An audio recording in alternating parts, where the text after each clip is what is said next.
Hello friends, welcome back to our channel. तो friends, आज है हमारा मैग्नेटिज्म एंड मैटर का 6th लेक्चर और आज के लेक्चर में हम पढ़ने वाले हैं हिस्टैरिसीस कर्व। अब जो हिस्टैरिसीस कर्व है ये मैग्नेटिज्म एंड मैटर का लास्ट टॉपिक है, बट बहुत ही इंपॉर्टेंट टॉपिक है। इसको पूरा डिटेल में समझ लेना, छोटा सा टॉपिक है, ठीक है। तो उसके बेस पे जो जेईई मेंस का क्वेश्चन है वो भी हम कर लेंगे। ज़्यादा कुछ कॉन्सेप्ट नहीं है इसके अंदर, लेकिन जो कॉन्सेप्ट है वो इंपॉर्टेंट है, इसके बेस पे रेगुलर क्वेश्चंस आ रहे हैं, ठीक है। तो पूरा कॉन्सेप्ट ध्यान से नोट करना पॉइंट वाइज, और क्वेश्चंस आए तो उसको पॉज करके ट्राई कर लेना। तो इतनी इन्फॉर्मेशन के साथ शुरू करते हैं अपना lecture.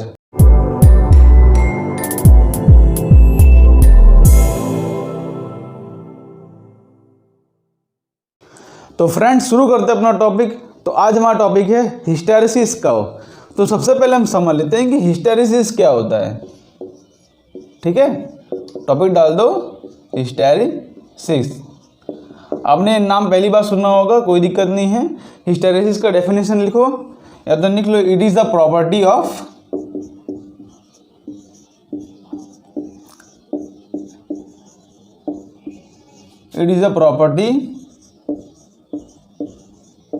shown only by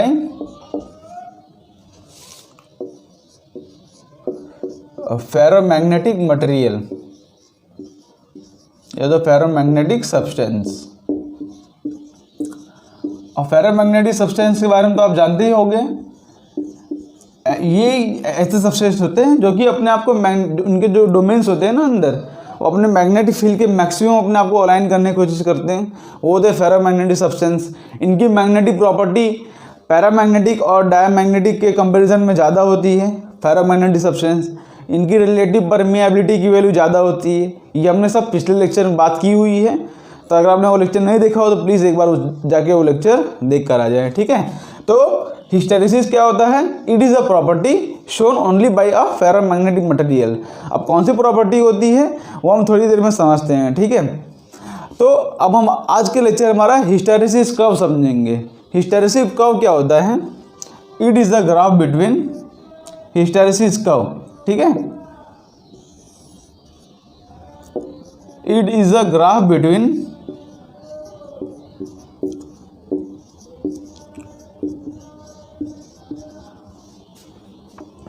I and H, I versus H लिख दो, ठीक है। Where I is the magnetization, I is the magnetization और H is the magnetic intensity. या तो आप बोल दो एक्सटर्नल फील्ड हम लगाते थे ना, उसको हमने H से डिफाइन किया था। मतलब कितना एक्सटर्नल फील्ड लगा रहे हैं, वो फील्ड की वैल्यू उसकी इंटेंसिटी की वैल्यू हमने एच से डिफाइन किया था। इसको बोल दो आप एक्सटर्नल मैग्नेटिक फील्ड इंटेंसिटी, ये हमारा एच है। तो आई वर्सेस एच का ग्राफ हम ड्रॉ करेंगे। एनसीईआरटी बुक में इसको B versus H means magnetic field versus H का ग्राफ ड्रॉ किया है। तो हम आज इसी ग्राफ के बेस पे समझने वाले हैं आई वर्सेस एच का। एक्चुअली जो बी वर्सेस एच का ग्राफ होता है ना, वो भी सेम होता है, बिकॉज हमने फॉर्मूला पढ़ा है कि अगर हमने लेक्चर्स देखे होंगे सारे, तो हमने फॉर्मूला पढ़ा था कि जो बी नेट का फॉर्मूला क्या आता था? Is directly proportional to, B net was directly proportional to I plus H. तो यहाँ पर देखोगे ना, जैसे जैसे आई बढ़ेगा ना वैसे वैसे बी नेट भी बढ़ेगा और उसी के प्रोपोर्शनलिटी बढ़ेगा, बिकॉज देखो डायरेक्टली प्रोपोर्शनल है ना। तो जैसे जैसे आई बढ़ेगा वैसे वैसे बी नेट भी इंक्रीज होगा। इसलिए अगर बी वर्सेस एच का ग्राफ ड्रॉ करूँगा तो भी सेम ही ग्राफ आएगा, कोई दिक्कत वाली बात नहीं है। लेकिन हाँ, जनरली जो अच्छे अच्छे बुक्स होते हैं उसके अंदर आई वर्सेस एच का ग्राफ ड्रॉ किया होता है, तो हम भी उसका ग्राफ को प्रीफर करेंगे, ओके। तो आगे बढ़ते हैं थोड़ा सा। तो अभी तक आपको क्या समझ पड़ा कि जो हिस्टैरिसीस होता है वो प्रॉपर्टी, एक ऐसी प्रॉपर्टी होती है जो कि सिर्फ फेरोमैग्नेटिक सब्सटेंस बताते हैं। और हिस्टैरिसीस कर्व क्या होता है? It is a graph between आई, जो कि होता है मैग्नेटाइजेशन वेक्टर। आई क्या होता है? Magnetisation vector. और एच क्या होता है? एक्सटर्नल मैग्नेटिक फील्ड की इंटेंसिटी, है ना, मैग्नेटिक फील्ड की इंटेंसिटी। तो इन दोनों के बेस पे हम ग्राफ ड्रॉ करेंगे फॉर अ फेरोमैग्नेटिक सब्सटेंस। ये बात ध्यान रखना कि ये सिर्फ फेरोमैग्नेटिक सब्सटेंस के लिए वैलिड है, ओके। हम आगे बढ़ते हैं।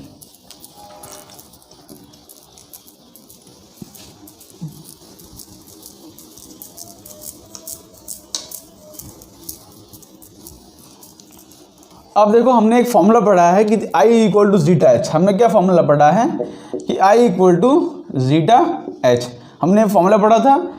तो ये जो फॉर्मूला है ना I equal to zeta H, तो जीटा की वैल्यू जो होती डायमैग्नेटिक के लिए नेगेटिव होती है, पैरामैग्नेटिक के लिए स्मॉल होती है और पॉजिटिव होती है, और फेरोमैग्नेटिक के लिए बहुत ही ज़्यादा होती है। तो समझो यहाँ पे कि हम जैसे कोई मटेरियल हमारे पास, अगर पैरामैग्नेटिक और डायमैग्नेटिक की बात करूँ, अभी फेरोमैग्नेटिक की बात नहीं कर रहा हूँ मैं, पैरामैग्नेटिक अगर और डायमैग्नेटिक की बात करूँ, तो उन दोनों में क्या होते हैं कि पहले इनिशियली क्या होते हैं कि इनके डाइपोल अलाइन नहीं होते, और जैसे मैग्नेटिक फील्ड अलाइन डालते हैं उनके डाइपोल अलाइन करने की कोशिश करते हैं। लेकिन बाय चांस अगर हम एक्सटर्नल मैग्नेटिक फील्ड हटा दें, सोचो मेरी बात को फिर से सुनो, अगर हम एक्सटर्नल मतलब बाहर की जो मैग्नेटिक फील्ड हम लगा रहे हैं जिसकी वजह से डाइपोल अलाइन हो रहे हैं, तो अगर मैं बाहर की मैग्नेटिक फील्ड हटा दूँ ना, तो डाइपोल जो है वापसली अपने जो है रैंडमली अलाइन हो जाते हैं और उनका फिर से B net equal to zero आ जाता है। ये किसकी बात कर रहा हूँ मैं, डायमैग्नेटिक और पैरामैग्नेटिक सब्सटेंस के लिए। अगर आपने बाहर की मैग्नेटिक फील्ड हटा दी ना, तो दोनों अपने अंदर कोई भी मैग्नेटिक फील्ड रिटेन वापस नहीं करते, वो पूरा का पूरा फिर से जीरो हो जाएंगे। मतलब मेरे कहने मतलब ये है कि अगर पैरामैग्नेटिक और डायमैग्नेटिक सब्सटेंस हो, अगर मान लो इनिशियली डाइपोल रैंडमली अलाइंड है और हमने मैग्नेटिक फील्ड इस तरह से लगाया है बी एक्सटर्नल, और डाइपोल जो है इस तरह से अलाइंड हुए हैं थोड़े थोड़े, लेकिन अगर मैंने बी एक्सटर्नल हटा लिया, मतलब अगर मैंने बाहर की एक्सटर्नल फील्ड हटा ली, तो डाइपोल जो है वापस से रैंडमली अलाइंड हो जाएंगे। मतलब उन लोग जो डाइपोल अलाइंड है वो सिर्फ मैग्नेटिक, बाहर की जो मैग्नेटिक फील्ड है ना उसी की वजह से अलाइंड थे। कौन कौन, पैरामैग्नेटिक और डायमैग्नेटिक। लेकिन फेरोमैग्नेटिक जो है ना कुछ अलग प्रॉपर्टी दिखाते हैं। मतलब बाहर की एक्सटर्नल फील्ड अगर हटा भी लें हम, मतलब क्या लिखते हैं यहाँ पे, कोई मतलब ज़्यादातर फेरोमैग्नेटिक सब्सटेंस ऐसे होते हैं कि अगर हम बाहर की मैग्नेटिक फील्ड हटा भी लें ना, तो भी अपने अंदर वो कुछ ना कुछ मैग्नेटिक फील्ड रिटेन करके रखते हैं। क्या, मेरी बात यहाँ ध्यान सुनो, बहुत ही इंपॉर्टेंट लाइन है।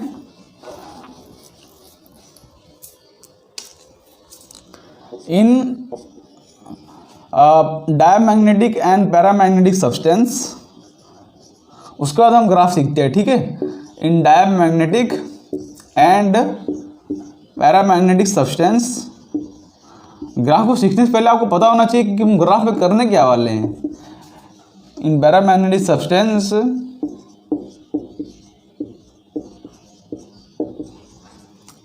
If we remove the B external और एच बोल दो, कोई दिक्कत नहीं है, बी एक्सटर्नल और H, if we remove the external magnetic field, the net magnetic movement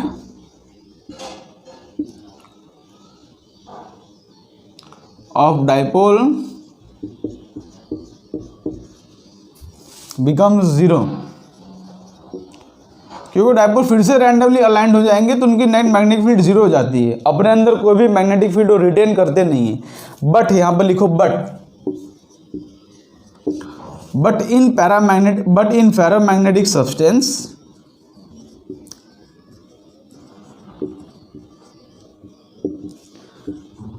if we remove the external magnetic field, if we remove the external magnetic field,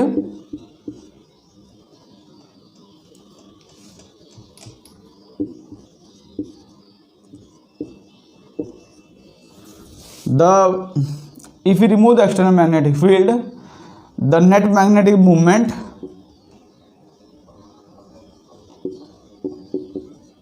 is still not zero, because this substance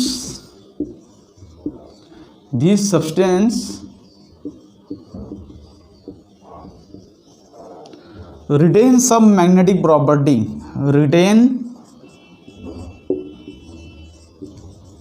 some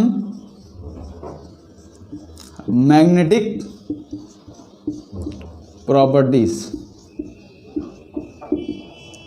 ठीक है। जैसे मान लो, देखो मान लो अगर मैं, देखो ferromagnetic substance के अंदर क्या होता है कि अगर हम मैग्नेटिक फील्ड हटा भी दें तो भी अपने अंदर कुछ ना कुछ वो मैग्नेटिक फील्ड जो है अपने अंदर रिटेन कर सकते हैं, मीन्स अपने अंदर बचा के रखते हैं। ऐसा नहीं कि आपने मैग्नेटिक फील्ड बाहर की हटा दी तो सारे डाइपोल वापस भी रैंडमली अलाइंड हो जाएंगे, ऐसा नहीं। कुछ कुछ डाइपोल ऐसे होते हैं जो अभी भी इसी डायरेक्शन, मैग्नेटिक फील्ड के डायरेक्शन में अलाइंड है, ठीक है। मतलब अपने अंदर कुछ ना कुछ मैग्नेटिक प्रॉपर्टी अभी भी उन लोगों ने बचा के रखा है, ठीक है। सारे डाइपोल वापस रैंडमली अलाइंड नहीं हो जाते हैं। किसकी बात कर रहा हूँ मैं? फेरोमैग्नेटिक सब्सटेंस की बात कर रहा हूँ। पैरामैग्नेटिक डायमैग्नेटिक में ऐसा नहीं होता। जैसे मान लो अगर पैरामैग्नेटिक और डायमैग्नेटिक का ग्राफ ड्रॉ करूँ ना, आई वर्सेस एच का, तो क्या होगा? I directly proportional to H है, आई जीटा एच, जीटा तो कांस्टेंट है, I directly proportional to H, तो ग्राफ जो है कुछ इस तरह से इंक्रीज करेगा और एक पॉइंट आएगा जहाँ पे सारे डाइपोल अलाइंड हो जाएंगे। उसके बाद अगर मैं एच जीरो कर दूँ ना तो ग्राफ जो है वापस इस तरह से जीरो हो जाएगा ना, ग्राफ वापसली ग्राफ जो है जीरो हो जाएगा, मतलब आई इक्वल टू फिर से जीरो हो जाएगा।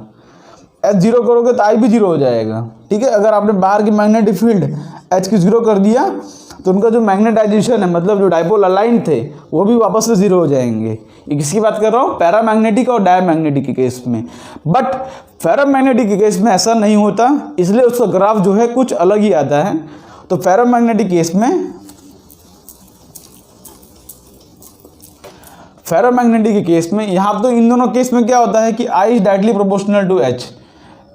डायमैग्नेटिक और इसमें केस में क्या होता है? I directly proportional to H.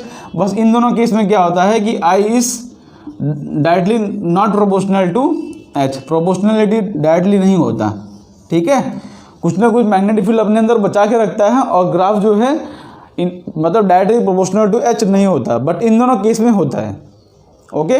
इसलिए मैंने कहा कि ये जो हिस्टेरेसिस वाली प्रॉपर्टी है ये सिर्फ बताता है फेरोमैग्नेटिक सब्सटेंस। अब हम सीखते हैं कि हिस्टेरेसिस कर्व क्या होता है। तो मैंने आपको बताया जो हिस्टेरेसिस कर्व होता है वो ग्राफ होता है बिटवीन आई एंड एच। तब वो ग्राफ को हम समझते हैं।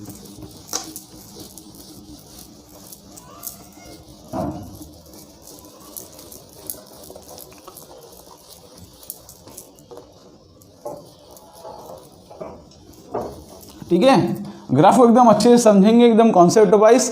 तो आई वर्सेस एच का कर्व ड्रॉ करेंगे हम।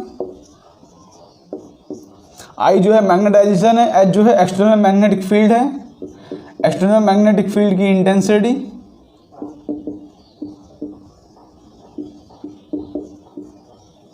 तो यहां पर मैं ग्राफ ड्रॉ करता हूं इस तरह से, ठीक है। ये वाई एक्सिस पे मैं लेता हूं आई, कोई बुक में इसको बी भी ले लेते, कोई दिक्कत नहीं है। बी वर्सेस एच का ग्राफ भी सेम ही है, कोई दिक्कत वाली बात नहीं है।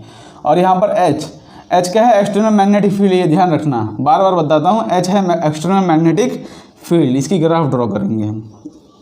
तो देखो इनिशियली क्या होगा, देखो सबसे पहले हम ग्राफ ड्रॉ करना इसका शुरू करते हैं, ठीक है। इनिशियली क्या होगा, इस पॉइंट पर हम पहुँचे, सबसे पहले यहाँ से स्टार्ट करता हूँ मैं। इस पॉइंट पर क्या होगा इनिशियली, जैसे मान लो मेरे पास यहाँ पर एक सॉलिनॉइड है, मान लो मेरे पास एक सॉलिनॉइड है और मान लो अंदर मेरे पास एक जो है फेरोमैग्नेटिक सब्सटेंस है। अंदर क्या है मेरे पास? एक फेरोमैग्नेटिक सब्सटेंस, ठीक है। तो इनिशियली जो है सॉलिनॉइड के अंदर कोई भी करंट नहीं है, इनिशियली सॉलिनॉइड के अंदर कोई करंट नहीं है, इसकी वजह से कोई मैग्नेटिक फील्ड है नहीं। मीन्स इनिशियली जो है हमने एक्सटर्नल मैग्नेटिक फील्ड जीरो रखा है, ठीक है। इनिशियली क्या रखा है हमने? एक्सटर्नल मैग्नेटिक फील्ड जीरो है। तो इनिशियली क्या है, देखो इनिशियली यहाँ पर ये आई, मैं करंट को जो है स्मॉल आई से रिप्रेजेंट करता हूँ। स्मॉल आई जो है मेरा करंट के लिए होगा।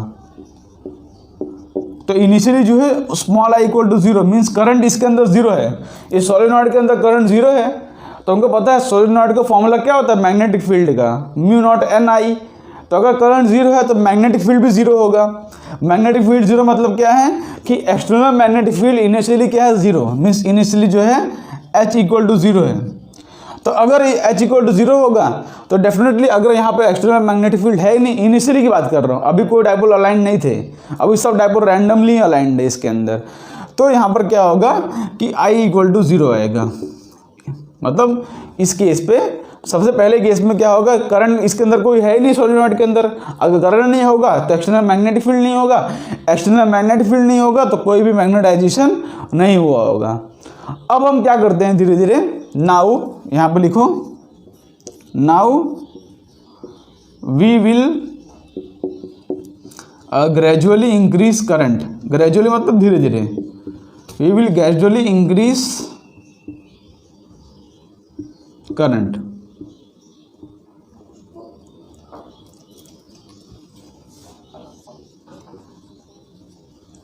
ठीक है, तो यहाँ पर क्या करेंगे, हम करंट को इंक्रीज करेंगे, और करंट को इंक्रीज करेंगे तो यहाँ पर क्या होगा, एक्सटर्नल मैग्नेटिक फील्ड अपने आप इंक्रीज करेगी, B equal to mu not n I. तो यहाँ पर क्या होगा, H इंक्रीज होगा, और H इंक्रीज करेगा तो डेफिनेटली क्या होगा, I इंक्रीज करेगा। बिकॉज अगर बाहर की मैग्नेटिक फील्ड आप लगाओगे तो इसके अंदर जितने भी डाइपोल्स होंगे वो अपने आप को जो है रैंडम अपने आप को अलाइन करने की कोशिश करेंगे। जैसे बाहर आपने इसमें इसके अंदर करंट दौड़ा दिया तो आप राइट हैंड थंब रूल से करंट मैग्नेटिक फील्ड का डायरेक्शन निकालोगे तो मैग्नेटिक फील्ड इसके अंदर इस तरह से आ जाएगी। अब आ जाएगा मैग्नेटिक फील्ड इसके अंदर, तो अगर मैग्नेटिक फील्ड आ जाएगा तो डाइपोल जो है अपने आप को इसके केस में अलाइन करने की कोशिश करेंगे। तो ग्राफ जो है धीरे धीरे जो है जैसे जैसे H इंक्रीज करेगा वैसे वैसे I इंक्रीज करेगा। ठीक है, जैसे जैसे H इंक्रीज करेगा वैसे वैसे I इंक्रीज करेगा। तो धीरे धीरे क्या हुआ, हमने ग्राफ लगाया, जैसे जैसे H इंक्रीज किया वैसे वैसे I इंक्रीज करता रहा। लेकिन एक ऐसा समय आया, सोचो,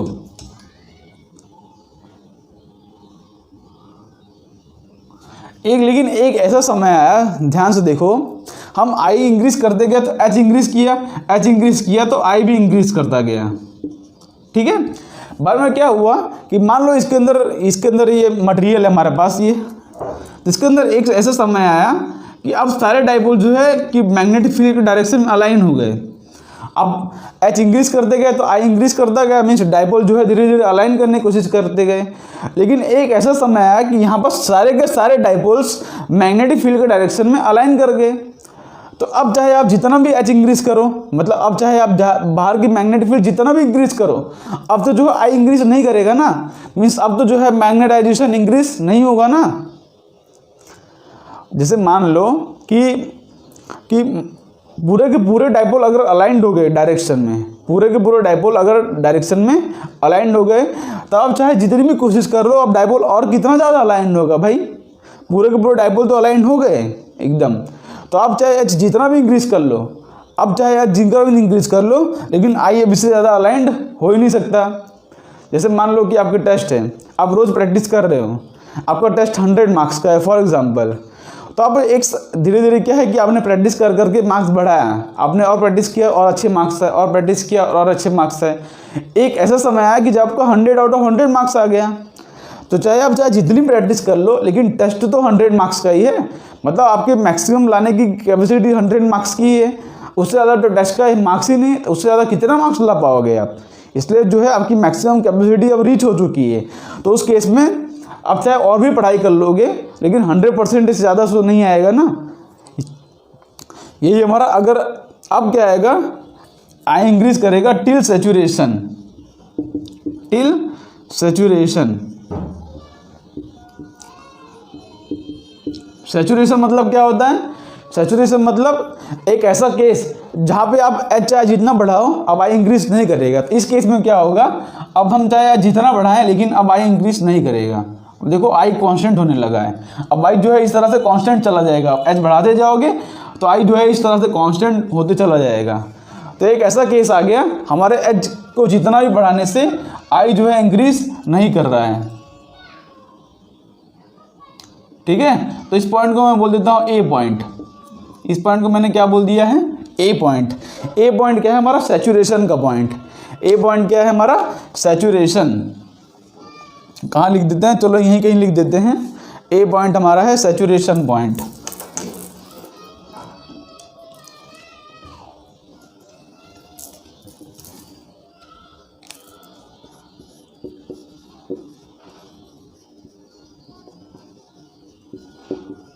तो एट सैचुरेशन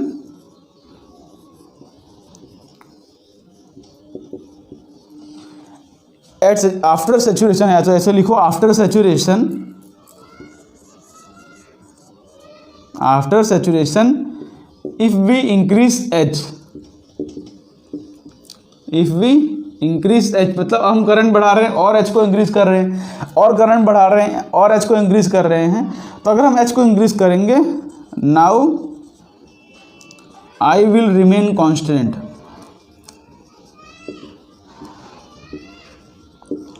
अगर साइड डाइपोल अलाइन हो चुकी है अब मैग्नेटिक फील्ड के डायरेक्शन में, तो अब और भी मैग्नेटिक फील्ड के डायरेक्शन में कोई डाइपोल अलाइन नहीं होगा। ठीक है, तो इस केस में यहाँ पर आ गया ए पॉइंट पे आ गया सैचुरेशन। याद रखना इस पॉइंट को हम कहते हैं सैचुरेशन, ए पॉइंट को, क्योंकि इस पॉइंट पर अब जो है आई इंक्रीज और नहीं करेगा चाहे आप एच जितना ही बढ़ा लो। तो देखो अब हम क्या करेंगे, ये हमारा फर्स्ट पॉइंट आपने नोट कर लिया। अब देखो हम क्या करेंगे नेक्स्ट केस, इसको आपने नोट कर लिया होगा। तो अब आगे बढ़ते हैं। अब देखो नेक्स्ट केस हम क्या करते हैं, ये तो इनिशियल कहानी थी, अब यहाँ पर हम पहुँच चुके हैं। ठीक है, इस पॉइंट पर हम पहुँचे हैं। अब हम क्या करते हैं, देखो now we will decrease the current, now we will decrease the current. तो अब हम क्या करेंगे, सुनो, अब हम आई को डिक्रीज करेंगे। ठीक है, आई की वैल्यू हम क्या करेंगे, डिक्रीज करेंगे। तो अगर आई की वैल्यू डिक्रीज करेंगे तो डेफिनेटली बाहर की जो एक्सटर्नल मैग्नेटिक फील्ड है वो डिक्रीज करेगी। मीन्स यहाँ पर क्या होगा, एच डिक्रीज करेगा। आई की वैल्यू डिक्रीज करेंगे तो एच डिक्रीज होगा। तो हम क्या सोचते हैं, देखो हमने क्या किया कि आई की वैल्यू हमने इसके अंदर डिक्रीज करने की कोशिश कर दी। तो जैसे सोचो आप आई की वैल्यू डिक्रीज करोगे, मीन्स इसके अंदर करंट कम कर दोगे तो बाहर की एक्सटर्नल फील्ड डिक्रीज कर जाएगी। अगर बाहर की एक्सटर्नल फील्ड डिक्रीज कर जाएगी तो धीरे धीरे जो है उसका मैग्नेटाइजेशन कम होता जाएगा, है ना। धीरे धीरे जो है उसका मैग्नेटाइजेशन कम होगा, क्योंकि बाहर की जो है एक्सटर्नल फील्ड कम हो गई तो इसके अंदर डाइपोल अपने आप फिर से रैंडमली ऑर्गेनाइज हो जाएंगे, फिर से जो है एकदम रैंडमली ऑर्गेनाइज हो जाएंगे।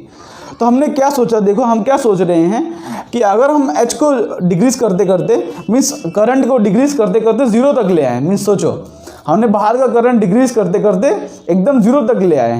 तो हमने क्या सोचा, अब हम क्या करेंगे, करंट को इक्वल टू जीरो कर देंगे। तो करंट इक्वल जीरो कर देंगे तो बाहर की जो ये एच है, एच इक्वल टू जीरो हो जाएगा, मीन्स बाहर की magnetic field equal to zero हो जाएगी। तो हमको क्या लगा कि हमने अगर एच जीरो कर दिया तो आई भी जीरो हो जाना चाहिए। अब हमने क्या सोचा कि अगर हम एच को जीरो कर दें बाहर की मैग्नेटिक फील्ड तो सारे डाइपोल अब रैंडमली ऑर्गेनाइज्ड हो जाने चाहिए, लेकिन ऐसा इसके अंदर नहीं हुआ। इसके अंदर आई को जीरो करने से मीन्स एक्सटर्नल फील्ड को जीरो करने से अब हमारा जो मैग्नेटाइजेशन है वो नॉट इक्वल टू जीरो आया। मैग्नेटाइजेशन जो है नॉट इक्वल टू जीरो आया, मीन्स हमको लगा कि हम एच डिक्रीज करें तो आई जो है वापस यहाँ पर आ जाना चाहिए, लेकिन ऐसा नहीं हुआ। एच हमने भले डिक्रीज किया, हमने एच को डिक्रीज करते करते, देखो ये हमारा एक्स एक्सिस में एच है तो हमने एच को डिक्रीज करते जीरो को तक ला दिया, लेकिन आई जो है इस बार डिक्रीज नहीं किया। आई जो है इस बार डिक्रीज नहीं किया। यहाँ पर इतना कुछ मैग्नेटिक इसके अंदर ऑलरेडी रिटेन्ड है। ये मैंने बताया, ये प्रॉपर्टी कौन दिखाता है, फेरोमैग्नेटिक सब्सटेंस। अगर यहाँ पर पैरामैग्नेटिक और डायमैग्नेटिक होते तो वापस यहाँ पर हो जाता। अगर एच डिक्रीज करोगे तो फिर से मैग्नेटाइजेशन सारे रैंडमली ऑर्गेनाइज हो जाएंगे।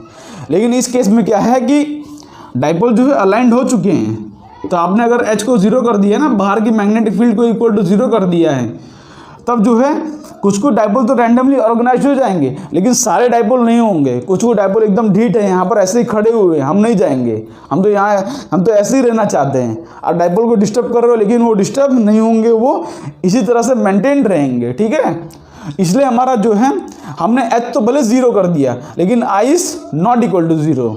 एच को हमने भले जीरो किया लेकिन यहाँ पर I not equal to zero आ रहा है, और इस पॉइंट को हम बोलते हैं बी पॉइंट। इनिशियली पॉइंट को वो बोलते हैं और इस पॉइंट को हम बोलते हैं बी पॉइंट। तो यहाँ पर देखोगे ना तो इतना आई अभी भी बचा है इसके अंदर, इतना आई अभी भी बचा आ रहा है। मतलब क्या है कि इतनी मैग्नेटिक फील्ड उसने अपने अंदर अभी भी बचा के रखा है, इतनी मैग्नेटिक फील्ड उसके अंदर अभी बचा रखा है। भले आपने बाहर की मैग्नेटिक फील्ड को जीरो कर दिया है, सुनो, भले आपने बाहर की मैग्नेटिक फील्ड जीरो कर ली लेकिन उसने अपने अंदर इतनी मैग्नेटिक फील्ड अभी भी बचा के रखी है, उसी को हम बोलते हैं ओबी। ठीक है, तो ओबी हमारा क्या है, OB it is the amount of, it is the, ऐसे लिख दो, it is the ability of a substance to retain मतलब बचा कर रखना, to retain its magnetic field, magnetic field even if the external magnetic field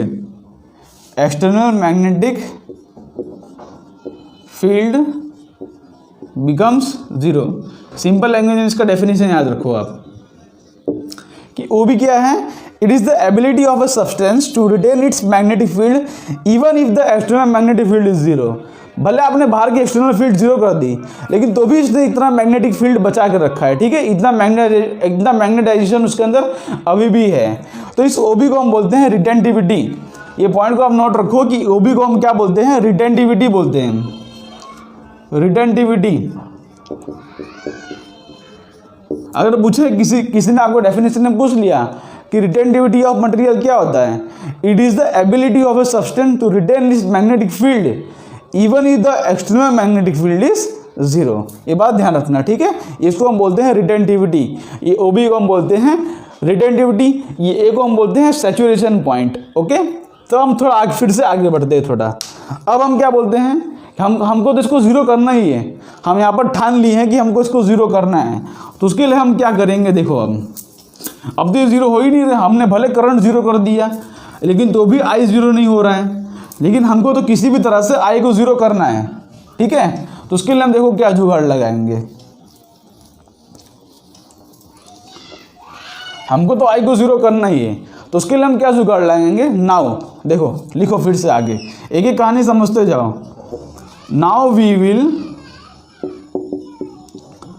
apply current in opposite direction, now we will apply current in opposite direction. हमको तो आई को zero करना ही है कैसे भी करके। तो देखो अब हमने क्या जुगाड़ लगाया, अब हम क्या करेंगे, करंट को अपोजिट डायरेक्शन में लगा देंगे। तो सोचो बाई चांस मान लो करंट जब भी इस डायरेक्शन में था तो मैग्नेटिक फील्ड इस डायरेक्शन में आ रही थी, तो डाइपोल जो है इस तरफ अलाइन हो रहे थे। लेकिन अगर मैं करंट को अपोजिट डायरेक्शन में कर दूं और करंट को इस तरफ कर दूं, तब जो है मैग्नेटिक फील्ड इस तरफ बनेगी। अब जो है डाइपोल इस तरफ अलाइन करने की कोशिश करेंगे। जो थोड़े बहुत डाइपोल बहुत डीप थे, जो इस तरह से खड़े हुए थे, वो भी अपने आप को अलाइन करने की कोशिश करेंगे उस जगह पर। बिकॉज अगर हम धीरे धीरे करंट डिक्रीज करेंगे अगर हम करंट को अपोजिट डायरेक्शन में लगाएंगे तो डाइपोल उस तरह से डायरेक्शन में अलाइन करने की कोशिश करेंगे। तो जो डाइपोल इस तरह से खड़े थे ना, वो भी थोड़ा थोड़ा क्या करेंगे, अपने आप को उस डायरेक्शन में अलाइन करने की कोशिश करेंगे। और अब इस केस में हमारा जो है I इक्वल टू जीरो हो जाएगा एक केस में। अगर हमने करंट को अपोजिट डायरेक्शन में लगा दिया ना, तो एक ऐसा हमारा केस आ जाएगा कि जिसके अंदर सारे डाइपोल जो है रैंडमली ऑर्गेनाइज्ड हो जाएंगे। बिकॉज डाइपोल तो इस तरफ है, मैग्नेटिक फील्ड इस तरफ है अपोजिट डायरेक्शन में, तो डाइपोल जो है कुछ कोशिश करेंगे। तो जो यहाँ पर खड़े हुए थे वो फिर से रैंडमली ऑर्गेनाइज्ड हो जाएंगे। यहाँ पर हमने क्या किया कि H को हमने नेगेटिव लगा दिया। तो इस केस में हमारा एक ऐसा केस आया कि जहाँ पर I इक्वल टू आ गया जीरो।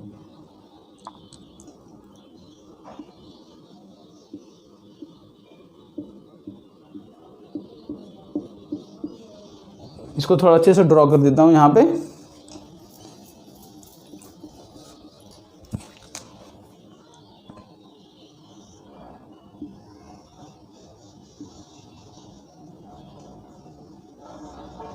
ठीक है, ये हमारा बी पॉइंट था, ओबी पॉइंट हमारा क्या है, रिटेंटिविटी ऑफ ए मटेरियल। ये हमारा बता रहा है कि कितना मटेरियल रिटेन कर सकता है अपने मैग्नेटिक फील्ड। ठीक है, भले आपने H की वैल्यू जीरो कर दी, मीन्स एक्सटर्नल फील्ड की वैल्यू जीरो कर दी, लेकिन अब हमने बोला कि हमको I को जीरो करना है। अब हमने क्या बोला कि हमको I की वैल्यू जीरो करना है। इसके लिए हमने क्या किया, हमने करंट को अपोजिट डायरेक्शन में लगाया। तो करंट को अपोजिट डायरेक्शन में लगाया तो डाइपोल फिर से रैंडमली ऑर्गेनाइज्ड हो गए।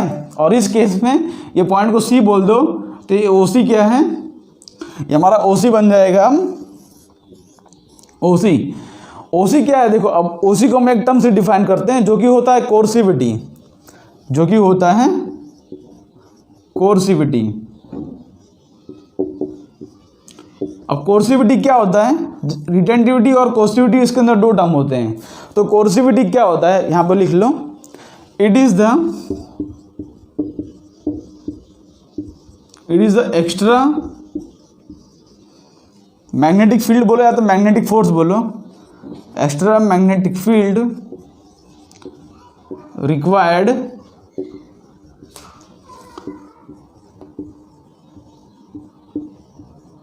To make the I equal to 0, simple.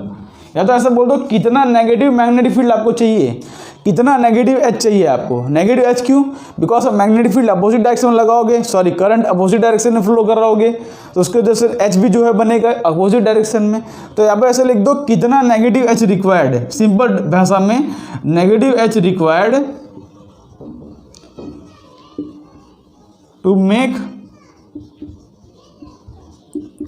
I equal to 0, to make I equal to 0। तो इस केस में देखोगे ध्यान से, आई तो वाई एक्सिस पे है, तो यहाँ पर जो है आई इक्वल टू 0 आ गया।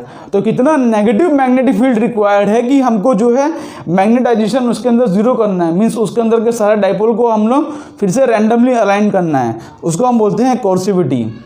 एक्स्ट्रा मैग्नेटिक फोर्स रिक्वायर्ड या extra magnetic field required to make the magnetisation of a substance equal to 0। ये हमारा क्या है? कोर्सिविटी। ये बात ध्यान रखना आप।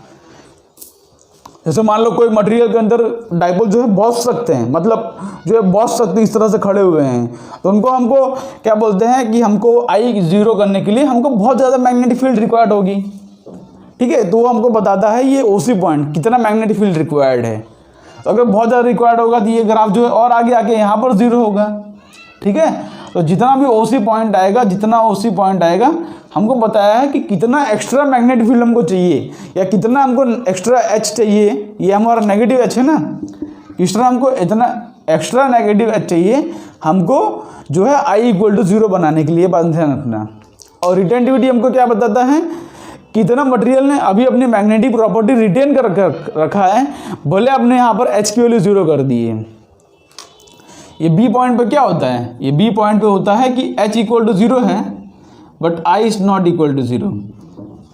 ये सी पॉइंट पे क्या होता है कि यहाँ पे कितना नेगेटिव एच रिक्वायर्ड है, मतलब यहाँ पे जो है एच नॉट इक्वल टू 0 है और आई इक्वल टू 0 है, ठीक है। वो तो आपको पता ही होगा। और ए पॉइंट पे क्या है? हमारा सैचुरेशन है। इस पॉइंट पे क्या है? ये हमारा सैचुरेशन वाला पॉइंट है, ठीक है। और ये हमारा क्या है? ओ भी हमारा रिटेंटिविटी है और ओ सी हमारा कोर्सिविटी है, बात ध्यान रखना। ये तो आपको पता होगा, इसको यहाँ से हटा देता हूँ, कोई दिक्कत वाली बात नहीं,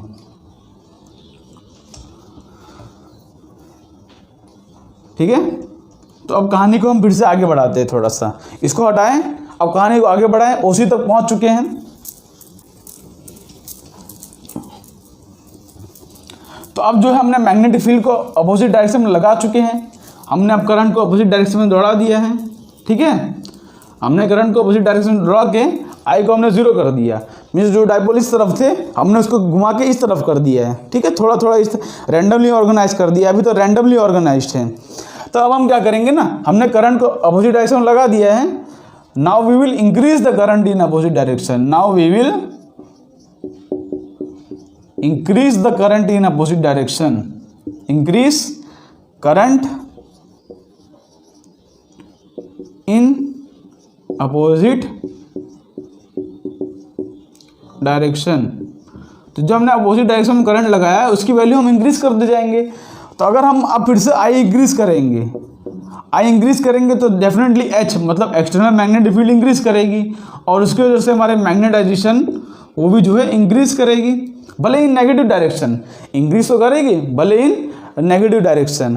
तो हम डाइपोल जो अब रैंडमली ऑर्गेनाइज किया था हमने नेगेटिव आई लगा के, अब उसको इंक्रीज करेंगे तो डाइपोल जो है धीरे धीरे अलाइन करने की कोशिश करेंगे और फिर से एक ऐसा समय आएगा कि सारे के सारे डाइपोल जो है नेगेटिव डायरेक्शन में अलाइन हो चुके होंगे, ठीक है। तो फिर से वही कहानी करेंगे हम। तो डाइपोल जो है अब नेगेटिव डायरेक्शन में अलाइन करने की अपने आप को कोशिश करेंगे, ठीक है। तो फिर से एक समय आएगा तो डाइपोल जो है अपने आप को पूरी इस तरह से नेगेटिव डायरेक्शन में अलाइन कर लेंगे, ठीक है।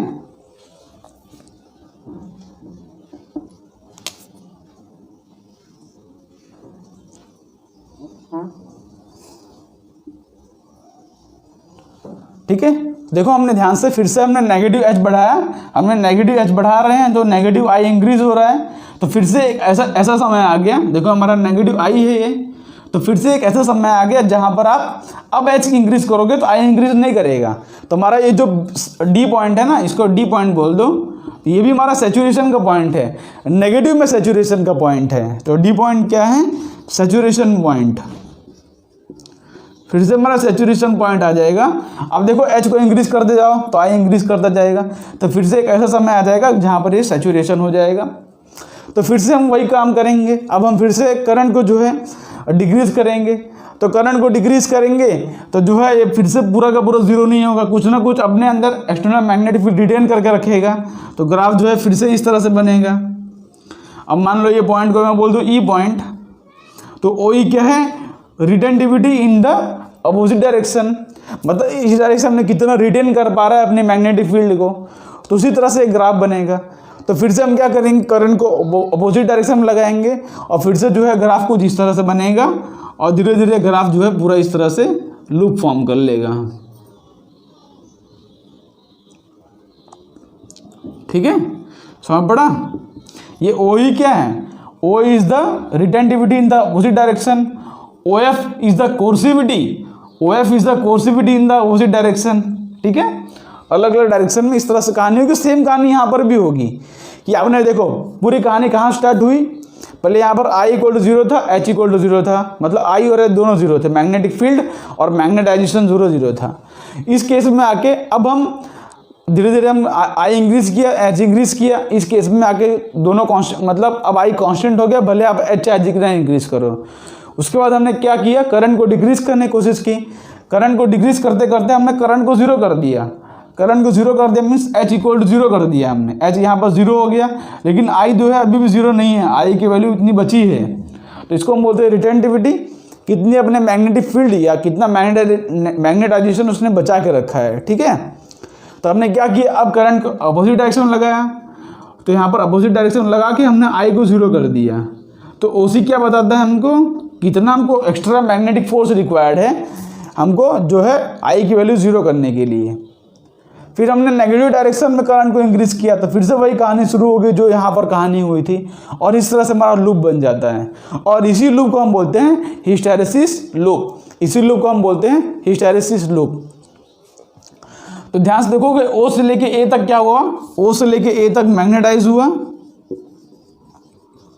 O से लेके A तक मैग्नेटाइज हुआ। फिर उसके बाद फिर A से लेके C तक, B पे डी मैग्नेटाइज नहीं हुआ, D पे कुछ ना कुछ बचा था। फिर A से लेके C तक डी मैग्नेटाइज हुआ। ठीक है, क्या हुआ? डी मैग्नेटाइज हो गया डाइपोल, क्योंकि यहाँ पे I इक्वल टू 0 हो गया। C पर अगर I इक्वल टू 0 हो गया ना, तो डी मैग्नेटाइज हो गया। तो फिर से अब C से लेके D तक मैग्नेटाइज हुआ इन अपोजिट डायरेक्शन। C से लेके D का मैग्नेटाइज हुआ इन अपोजिट डायरेक्शन। अब फिर से D से लेके F तक डी मैग्नेटाइज हुआ इन द अपोजिट डायरेक्शन। D से लेके F तक डी मैग्नेटाइज हुआ इन द अपोजिट डायरेक्शन। और फिर से वही कहानी शुरू हो जाएगी, फिर से मैग्नेटाइज होगा, फिर से demagnetise, magnetise, demagnetise. तो ये सब पूरी कहानी को हम बोलते हैं हिस्टैरिसीस लूप। ये जो प्रॉपर्टी है सिर्फ फेरोमैग्नेटिक सब्सटेंस बताते हैं, क्योंकि अगर डायमैग्नेटिक और पैरामैग्नेटिक होते तो यहाँ पर हम मैग्नेटिक फील्ड ले जाते, अगर हम H को 0 करते तो फिर से I इक्वल टू 0 हो जाता। तो होप्स आपको ये पूरा कर्व समझ पड़ा होगा और इसकी पूरी कहानी समझ पड़ी होगी। ये पूरी कहानी को हम जो है हमने समझाने की आपको कोशिश की, तब समझ पड़ा होगा। तो हम थोड़ा आगे बढ़ते हैं, थोड़ा आगे क्या बढ़ते हैं आप समझते हैं। तब कर्व को समझ गए ना कि किस तरह से हम कर्व को ड्रॉ करते हैं और अलग अलग पॉइंट की क्या वैल्यू होती है। जो एक्स एक्सिस में है वो कोर्सिविटी बताता है, जो वाई एक्सिस में है वो हमको रिटेंटिविटी बताता है। ठीक है, तो कोर्सिविटी और रिटेंटिविटी का मतलब आप समझ ही गए होंगे। तो आगे बताते हैं। अब ध्यान समझो कि इतना जो प्रोसेस हो रहा है, इस प्रोसेस के अंदर एनर्जी भी लॉस हो रहा होगा, ऐसा तो है नहीं। अब देखो अगर कोई एनर्जी लॉस नहीं हो रहा होता तो हम यहाँ पे ले जाते, वापस यहाँ पर आ जाता, रिवर्सिबल प्रोसेस तो है नहीं। तो इस पूरी प्रोसेस के अंदर एनर्जी लॉस हो रहा होगा। तो एनर्जी लॉस यहाँ पर लिखो, the energy loss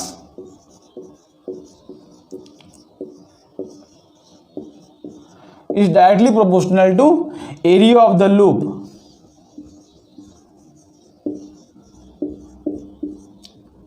energy loss is directly proportional to area of the loop.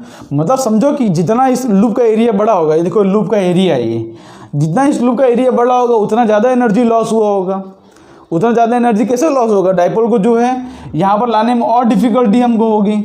Area बड़ा होगा मीन्स डाइपोल जो और हीट होंगे तो और एनर्जी हमको लगेगी यहाँ पर, तो उतनी एनर्जी और लॉस होगी। ठीक है, ये कोर्सिविटी बढ़ जाएगा, एरिया बढ़ेगा तो मतलब क्या है कि हमको और एक्स्ट्रा मैग्नेटिक फील्ड रिक्वायर्ड होगी। तो जितनी ज़्यादा मैग्नेटिक फील्ड लगाएंगे उतना एनर्जी लॉस होगा। तो एनर्जी लॉस जो है ना वो डायरेक्टली प्रोपोर्शनल टू आ रहा है एरिया ऑफ द लूप। जितना ज़्यादा एरिया उतना ज़्यादा उसका एनर्जी लॉस होगा, ये बात ध्यान रखना। Okay, the energy loss in magnetising and demagnetising, magnetising and demagnetising is directly proportional to area of the loop.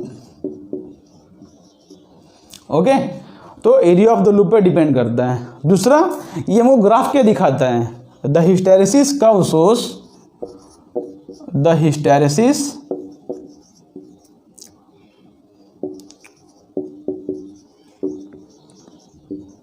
Curve shows how I changes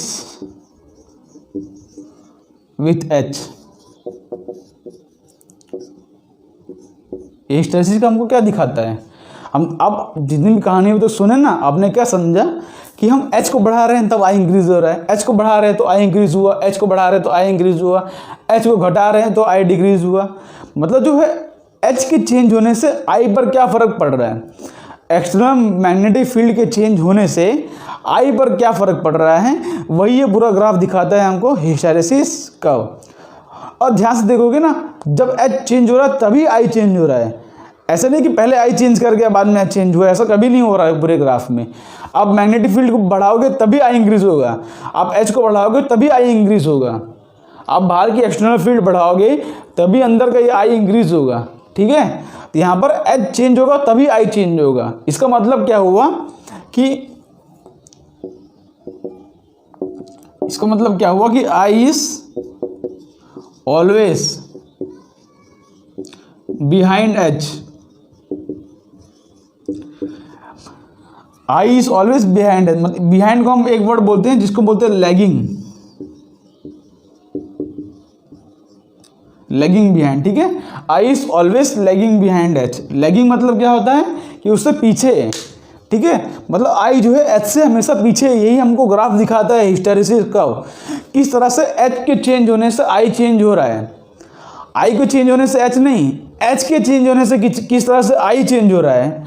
मतलब एक्सटर्नल मैग्नेटिक फील्ड के चेंज होने से किस तरह से मैग्नेटाइजेशन में फ़र्क आ रहा है, वही हमको ये ग्राफ दिखाता है। तो होप्स आपको ये कॉन्सेप्ट समझ पड़ा होगा, ग्राफ हमको क्या दिखाता है। ठीक है, कि आई के चेंज होने से एच कितना चेंज हो रहा है, और जितना ज़्यादा ग्राफ का एरिया उतना ज़्यादा ग्राफ का एनर्जी लॉस होगा। ठीक है, उतना ज़्यादा एनर्जी लॉस होगा इन demagnetisation and magnetising.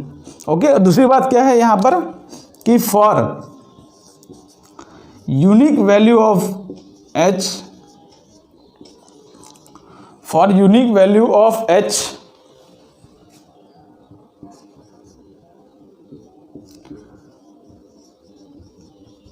there is not unique value of I।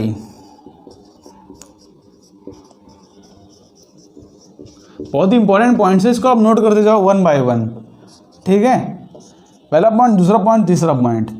ध्यान समझो कि H की यूनिक वैल्यू के लिए, मतलब अगर आप किसी भी H की वैल्यू निकालो, फॉर एग्जांपल मैं H की ये वैल्यू चूज़ करता हूँ। ठीक है, मान लो H की मैंने ये वैल्यू चूज़ किया है फॉर एग्जांपल, तो H की ये वैल्यू के लिए I दो हो सकता है, या तो ऊपर वाला पॉइंट या नीचे वाला पॉइंट, है ना। I के लिए ये भी हो सकती है H की ये वैल्यू के लिए, और I की वैल्यू ये भी हो सकती है, नीचे वाला पॉइंट भी। जैसे मान लो मैं ये पॉइंट चूज़ करूँ तो इसके लिए I की देखो तीन वैल्यू आ रही है, देखो ये वैल्यू, ये वैल्यू और ये वैल्यू। तो तो किसी भी h की वैल्यू के लिए i की वैल्यू यूनिक नहीं आ रही है। मतलब h तो यूनिक है, h तो इसी एक्सिस में है, h तो ये सारे पॉइंट्स है, तो h तो यूनिक है, लेकिन i की वैल्यू यूनिक नहीं आ रही है ग्राफ के अंदर। ठीक है, तो for unique value of their is not the unique value of i। तो हमको i की वैल्यू ढूंढनी है, तो कैसे बताएंगे भाई? जैसे बोल दिया मैंने कि मैंने बाहर की एक्सटर्नल फील्ड 100 वोल्ट मान लो ऐसे कुछ लगाई है, मैंने बाहर की एक्सटर्नल 100 टेस्ला ऐसा कुछ लगाई है, मान लो 5 टेस्ला 2 टेस्ला। तो हम बोलेंगे मैग्नेटाइजेशन बताओ, तो कैसे बताओगे आप भाई? आप बोलो कि मैं ये वाला बताऊं कि ये वाला बताऊं, अगर यहाँ पर पूछूं तो ये वाला बताऊं कि ये वाला बताऊं कि ये वाला बताऊं, आई की कौन सी वैल्यू बताऊं किसी भी एच के लिए?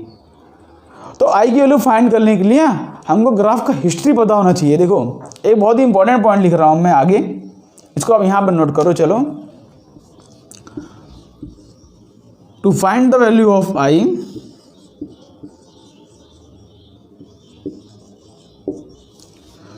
we should know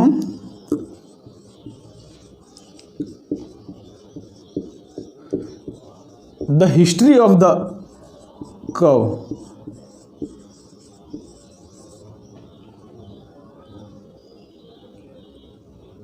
history of the material ऐसा समझ लो। मतलब अगर आपको आई की वैल्यू जाननी है ना, तो आपको है मटेरियल की हिस्ट्री जाननी पड़ेगी। मतलब मटेरियल के साथ क्या हुआ है। जैसे मान लो मैं इस पॉइंट पे एच की वैल्यू हूँ, तो इस पॉइंट पे एच आई की 3 वैल्यू पॉसिबल है, ये वाला ये वाला ये वाला। लेकिन बाई चांस अगर मैं आपको बता दूँ कि इस केस में जो है कि मटेरियल जो है डीमैग्नेटाइज मतलब हो रहा है, देखो ध्यान से, यहाँ पर मटेरियल मैग्नेटाइज हुआ, फिर यहाँ पे मटेरियल जो है डीमैग्नेटाइज हो रहा है। तो अब मेरे को बता दोगे कि यहाँ पर इस पॉइंट पर तो मैग्नेटाइज हो रहा था, मतलब ये कैंसिल हो गया। इस पॉइंट पे मटेरियल डीमैग्नेटाइज हो रहा है, मैं बोल दूँ पॉजिटिव डायरेक्शन में डीमैग्नेटाइज हो रहा है, तो आप मेरे को एग्जैक्टली बता दोगे कि आई की वैल्यू क्या है। मतलब अगर मैं आपको मटेरियल की हिस्ट्री बता दूं कि मटेरियल के साथ क्या हुआ है उस समय, तो आप जो है मेरे को आई की एग्जैक्ट वैल्यू बता दोगे।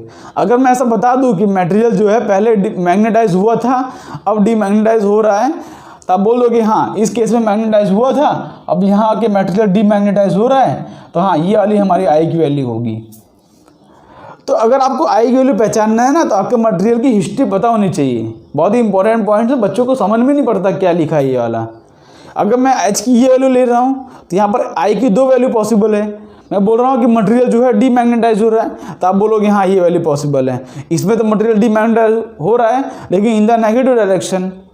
आपको अगर स्पेसिफाई कर दिया कि डीमैग्नेटाइज हो रहा है इन द पॉजिटिव डायरेक्शन, तो आप जो है एग्जैक्टली वैल्यू बता दोगे मेरे को।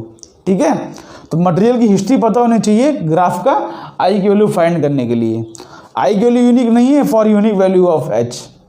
तो थोड़ा आगे बढ़ते हैं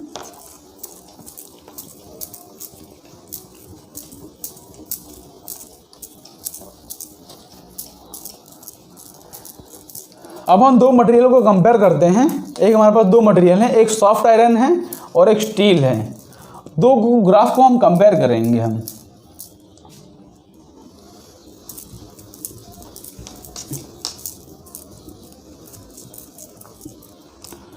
मैं आपको दोनों के ग्राफ देता हूं, आपको दोनों के ग्राफ से अब उसको कंपैरिजन करना है। ठीक है, दोनों मटेरियल को।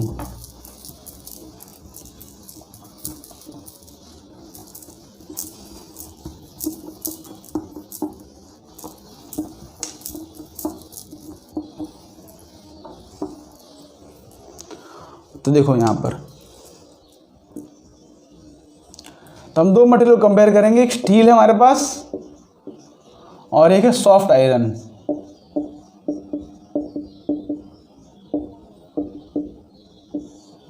ठीक है, तो यहाँ पर स्टील का कुछ इस तरह से ग्राफ आता है।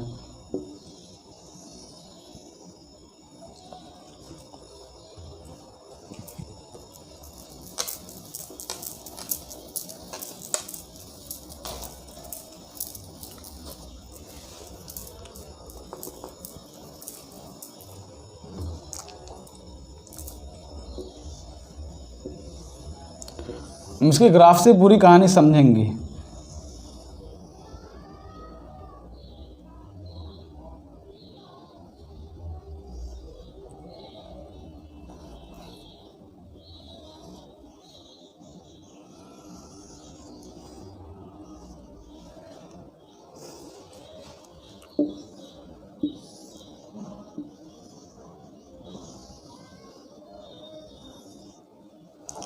मतलब जो स्टील का ग्राफ जो है इसके कंपैरिजन में एरिया ज़्यादा होता है, ठीक है। तो यहाँ पे हम दोनों को कंपेयर करेंगे किस तरह से। तो पहला पॉइंट ये लिख दो कि एरिया ऑफ स्टील, यहाँ पे ऐसा नीचे यहाँ पे लिख दो कि इसका जो एरिया है ज़्यादा है और इसका जो एरिया है वो कम है, ठीक है। तो पहला पॉइंट ये है, इसके ऊपर क्वेश्चन बहुत बार आ चुके हैं, इसलिए जो है हम इसके ग्राफ को कंपेयर करेंगे I वर्सेस X के ग्राफ को। तो इसका पहला पॉइंट, इसका एरिया ज़्यादा है और इसका पहला पॉइंट, इसका एरिया कम है, ठीक है। तो अब मेरे को बताओ इसके अंदर सबसे पहला पॉइंट कि अगर इसका एरिया ज़्यादा है बाई चांस, तो मैं आपको अगर पूछूं कि परमानेंट मैग्नेट के लिए कौन सा मटेरियल बेस्ट रहेगा, ठीक है। मैं आपको अगर पूछूं कि अगर मेरे को परमानेंट मैग्नेट बनाना है, मीन्स ऐसा मैग्नेट बनाना है जो कि अपने मैग्नेटिक प्रॉपर्टी जो है जल्दी लूज ना करे, तो उसके लिए मैं सॉफ्ट आयरन यूज़ करूँगा, स्टील यूज़ करूँगा, बताओ। तो ध्यान से देखोगे ना, तो सॉफ्ट आयरन और स्टील है हमारे पास। तो देखोगे इस ग्राफ का एरिया ज़्यादा है, इस ग्राफ का एरिया ज़्यादा है मतलब क्या कि इस ग्राफ की रिटेंटिविटी ज़्यादा होगी, इस ग्राफ की कोर्सिविटी ज़्यादा होगी, ठीक है। मतलब कि स्टील जो है उसकी रिटेंटिविटी ज़्यादा है और सॉफ्ट आयरन जो है इसकी रिटेंटिविटी और कोर्सिविटी कम होगी एज कंपैरिजन में। तो हमको बनाना है परमानेंट मैग्नेट। तो परमानेंट मैग्नेट की क्या प्रॉपर्टी होनी चाहिए कि ऐसा मटेरियल जो कि अपने मैग्नेटिक फील्ड को अपने अंदर बचाए रखे। ऐसा नहीं कि आपने बाहर की मैग्नेटिक फील्ड हटा दी तो मैग्नेटिक फील्ड अपनी लूज कर दे, ऐसी बात नहीं है। परमानेंट मैग्नेट को अपने मैग्नेटिक फील्ड हमेशा बचा के रखनी होती है। तो उसके लिए हम कौन सा मटेरियल यूज़ करेंगे, जिस मटेरियल की रिटेंटिविटी हाई हो। यहाँ पर लिख दो इसकी रिटेंटिविटी इज हाई, और थर्ड इसकी कोर्सिविटी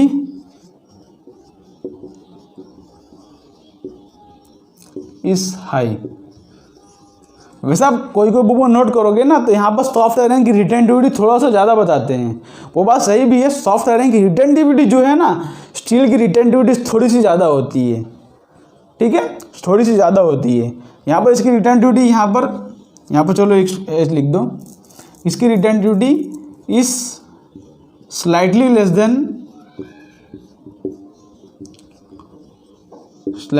देन सॉफ्ट आयरन।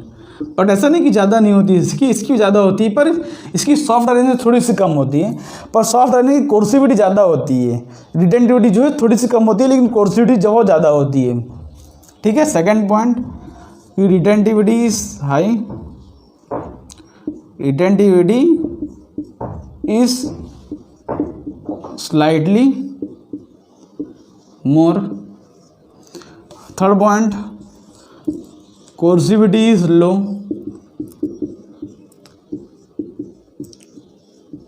ठीक है। इसका एरिया कम है, इसकी रिटेंटिविटी, इसका एरिया भी ज़्यादा है, इसकी कोर्सिविटी भी ज़्यादा है, इसलिए ये मटेरियल जो है ना यूज्ड इन परमानेंट मैग्नेट।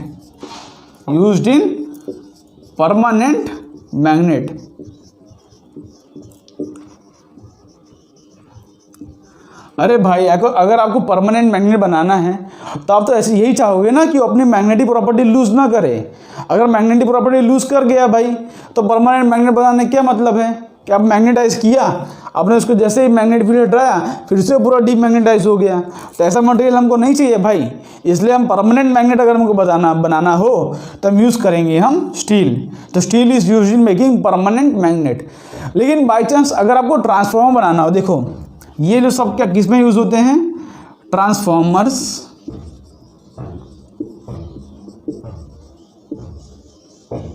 ठीक है, ट्रांसफॉर्मर में यूज़ होते हैं।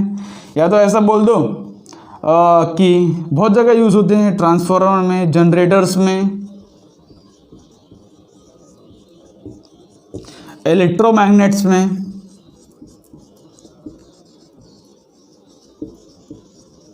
ठीक है, एक्सेट्रा और भी जगह पे यूज़ होते हैं।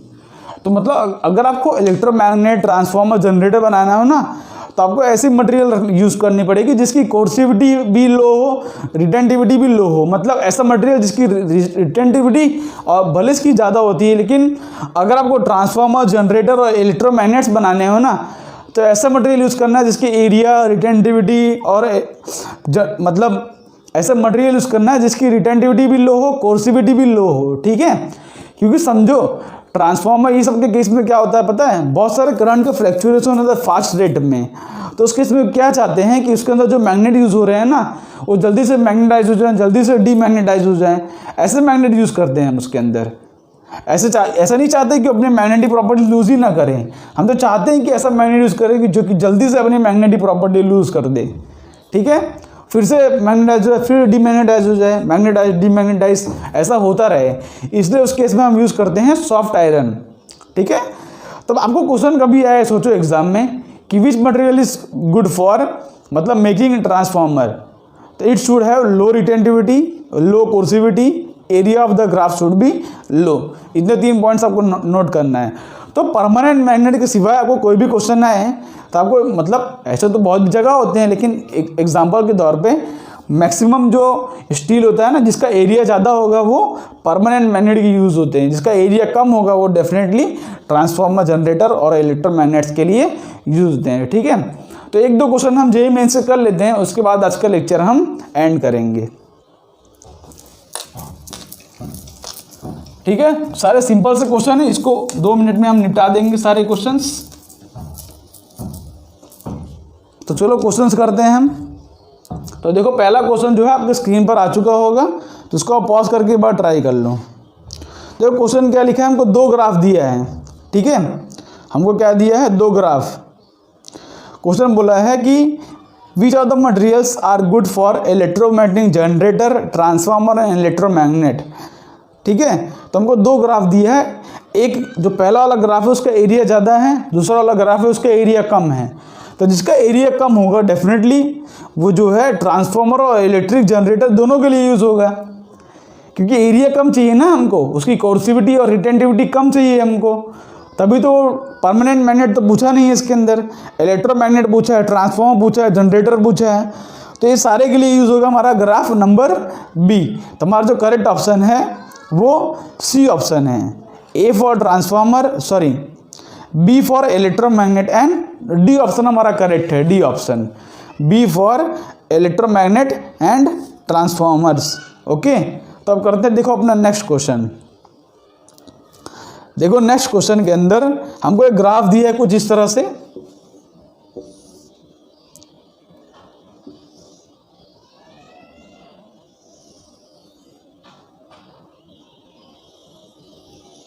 ठीक है।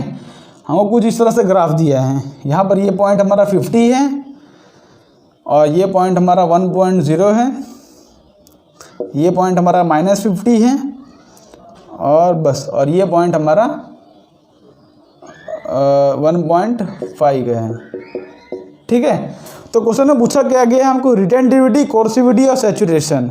तो मैंने आपको तीन पॉइंट बताए हैं। सैचुरेशन मतलब ये वाला पॉइंट होता है, ये वाला पॉइंट पे देखो क्या वैल्यू आ रही है। तो पहला हमको पूछा क्या गया है, पहले हमको पूछा रिटेंटिविटी। तो रिटेंटिविटी की वैल्यू क्या है बताओ, रिटेंटिविटी मैंने क्या बताया था, ये है रिटेंटिविटी हमारी आ रही है 1.0, ठीक है, यही तो होता है ना रिटेंटिविटी। दूसरा क्या पूछा है हमको, कोर्सिविटी। तो कोर्सिविटी ये होता है, तो कोर्सिविटी वैल्यू आ रही है 50, कोर्सिविटी वैल्यू क्या आ रही है 50 आ रही है। और तीसरा हमको क्या पूछा गया है, सैचुरेशन। सैचुरेशन उसकी वैल्यू क्या आ रही है 1.5। तो सैचुरेशन की वैल्यू क्या आ रही है 1.5। सिंपल क्वेश्चन है, बहुत ज़्यादा टाइम नहीं वेस्ट करते इसके अंदर, ठीक है। ये सारे जेईई मेंस प्रीवियस ईयर का क्वेश्चन है, तो सबको क्वेश्चन समझ पड़ा होगा। हमारा करेक्ट जो ऑप्शन है वो 1.0 और 50 और 1.5 मीन्स हमारा जो बी ऑप्शन है वो करेक्ट है, ठीक है, बी ऑप्शन करेक्ट है इस क्वेश्चन के अंदर। नेक्स्ट क्वेश्चन करते हैं हम। देखो आपके स्क्रीन पर आया गया होगा नेक्स्ट क्वेश्चन, क्या लिखा है, which materials are use for making permanent magnets and transformer. जो परमानेंट मैग्नेट बनाएगा पी से रिप्रेजेंट कर, ट्रांसफार्मर टी से, तो विच प्रॉपर्टी मैचेस। तो परमानेंट मैग्नेट के लिए हमको देखो ट्रांसफार्मर और इसके लिए हमको लो रिटेंटिविटी वो सब चाहिए, लेकिन परमानेंट मैग्नेट के लिए हमको हाई रिटेंटिविटी चाहिए, हाई कोर्सिविटी चाहिए। तो हमारा करेक्ट ऑप्शन जो है बी ऑप्शन होगा, लार्ज रिटेंटिविटी एंड लार्ज कोर्सिविटी। क्योंकि परमानेंट मैग्नेट के लिए हम स्टील यूज़ करते थे ना, स्टील, तो स्टील वाले का एरिया भी ज़्यादा था, कोर्सिविटी ज़्यादा थी, रिटेंटिविटी ज़्यादा थी, इसलिए तो उसको यूज़ करते थे हम। तो हमारा करेक्ट ऑप्शन जो है बी है। एक लास्ट क्वेश्चन करते हैं। देखो यहाँ पर हमको BH कब दिया है, सिंपल क्वेश्चन है, पूछा गया है। देखो इस तरह से क्वेश्चन दिया है, एक क्वेश्चन करा देते हैं इसके बेस पे। लास्ट क्वेश्चन, इसको ध्यान से नोट करना। देखो ये क्वेश्चन है, इस तरह से क्वेश्चन दिया है और यहाँ पर ग्राफ ड्रॉ करके दिया है। एक रैंडमली मैं ग्राफ ड्रॉ कर दे रहा हूँ, ठीक है। और ये पॉइंट हमको दिया है -100 और ये पॉइंट दिया -200 और ये B वर्सेस, देखो यहाँ पर B वर्सेस H का ग्राफ है, कोई दिक्कत बात वाली बात नहीं है। B वर्सेस H का ग्राफ भी सेम आता है। और दिया क्या गया, सोलेनॉइड के अंदर current, sorry number of turns दिया है, जो कि दिया है 1000 टर्न्स पर सेंटीमीटर, हमको ये दिया गया है, ठीक है। The current that should be passed to demagnetise the ferromagnetic completely. तो इसको डीमैग्नेटाइज कर दिया, मतलब क्या है कि हमने यहाँ पर देखो, यहाँ पे कंप्लीट डीमैग्नेटाइजेशन नहीं होता, लेकिन हमको कितना करंट चाहिए कि हम उसको डीमैग्नेटाइज कर दें। तो हमको ये वाला पॉइंट चाहिए, ये हमारे पॉइंट क्या है, H की वैल्यू। तो यहाँ पर हमको H की वैल्यू दी है 100, सिंपल। H की वैल्यू किस में दी है, सेंटीमीटर में है कि मीटर में है, मीटर में है। तो H की वैल्यू हमको दी गई है 100। तो हमको फाइंड करना है कि उसके अंदर कितना करंट रिक्वायर्ड है। तो हमको एक फॉर्मूला पता है कि B इक्वल टू होता है μ0H। तो H की जगह पर हम B/μ0 लिख सकते हैं। तो यहाँ पर मैं B/μ0 इक्वल टू लिख सकता हूँ मैं 100, ठीक है, B/μ0। अब B की वैल्यू होती है μ0NI फॉर सोलेनॉइड, इसके अंदर सोलेनॉइड की बात की है, तो B इक्वल टू हो जाएगा μ0NI। तो यहाँ पर पुट कर दो μ0NI अपॉन μ0 इक्वल टू हो जाएगा 100। तो μ0 से μ0 कैंसिल, तो N into I equal to 100 हो जाएगा। तो यहाँ से करंट की वैल्यू मिल जाएगी, I equal to 100 upon N कितना है 1000 पर सेंटीमीटर है ना, तो ऊपर भी इस तरह से आ जाएगा, ठीक है, 1000 इंटू 100। तो यहाँ पर हमारा करेक्ट ऑप्शन जो हो जाएगा वो 1 मिली एम्पियर हो जाएगा, ठीक है, 1000 पर सेंटीमीटर। तो 1000 इंटू 10⁻², यहाँ पर लिखो इस तरह से।